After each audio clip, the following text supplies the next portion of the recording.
بسم اللہ الرحمن الرحیم۔ محترم ناظرین، السلام علیکم۔ ایک یہودی کو رسول خدا صلی اللہ علیہ وآلہ وسلم سے چند دینار قرض واپس لینا تھا۔ ایک دن آپ راستے میں جا رہے تھے کہ وہ یہودی آپ کے پاس آیا اور اس نے کہا، جب تک آپ میرا قرض ادا نہیں کریں گے اس وقت تک میں آپ کو یہاں سے نہیں جانے دوں گا۔ نبی اکرم صلی اللہ علیہ وآلہ وسلم نے فرمایا، اس وقت ادائیگی کے لیے میرے پاس کچھ بھی نہیں ہے۔ یہودی نے کہا، جب تک آپ میرا قرض واپس نہیں دیں گے میں بھی آپ کو یہاں سے نہیں جانے دوں گا۔ آپ نے فرمایا، اگر یہ بات ہے تو میں تیرے ساتھ یہیں بیٹھ جاتا ہوں۔ یہ کہہ کر آپ اس کے ساتھ بیٹھ گئے۔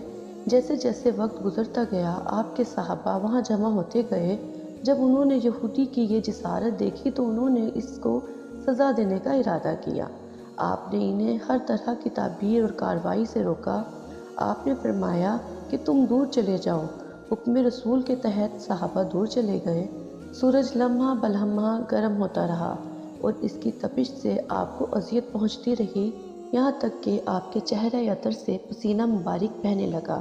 اس کے باوجود آپ نے کسی طرح کا غصے کا اظہار نہ کیا اور کوئی سخت جملہ ادا نہ کیا۔ آپ سارا دن وہیں بیٹھے رہے اور ظہر، عصر، مغرب اور عشاء کی نماز وہیں پر پڑھی۔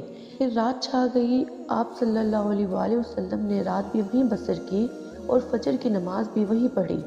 صحابہ یہودی کو ڈرانے دھمکانے لگے۔ آپ نے فرمایا، تم اس سے یہ کیسا سلوک کر رہے ہو؟ صحابہ نے کہا، یا رسول اللہ صلی اللہ علیہ وآلہ وسلم، اس کی یہ جرأت کہ آپ کو یرغمال بنا کر اپنے پاس بٹھا لے۔ آپ صلی اللہ علیہ وآلہ وسلم نے فرمایا، اللہ نے مجھے اس لیے نہیں بھیجا کہ میں کسی ہم پیمان یا کسی پر ظلم کروں۔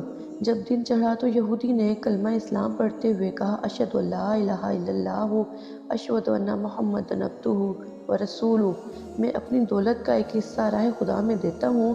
میں نے آپ کو اس لیے نہیں روکا تھا کہ میں آپ کی توہین کروں، اس ذریعے سے میں آپ کے پیمانے صبر کو آزمانا چاہتا تھا، کیونکہ تورات میں نے آپ کی یہ صفت پڑھی ہے، محمد بن عبداللہ مکہ میں پیدا ہوگا اور طیبہ کی طرف ہجرت کرے گا۔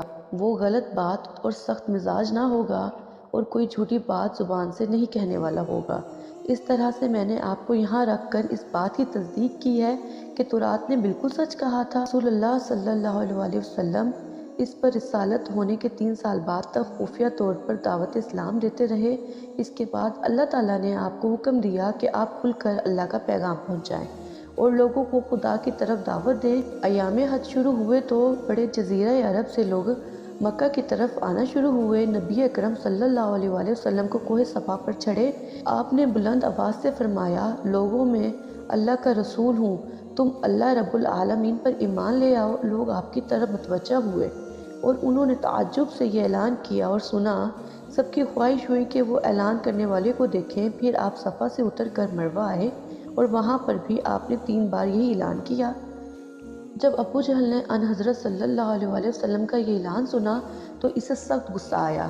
اس نے زمین سے ایک پتھر اٹھا کر آپ کی پیشانی پر مارا، جس سے آپ کی پیشانی زخمی ہو گئی اور خون بہنے لگا۔ آپ کا پورا چہرہ لہو لہان ہو گیا۔ اس کے بعد تمام مشرکین آپ کو پتھر مارنے لگے۔ نبی اکرم صلی اللہ علیہ وآلہ وسلم مجبور ہو کر کوہ ابو قبیس پر چڑھ گئے اور ایک چٹان کے پیچھے جا کر چھپ گئے۔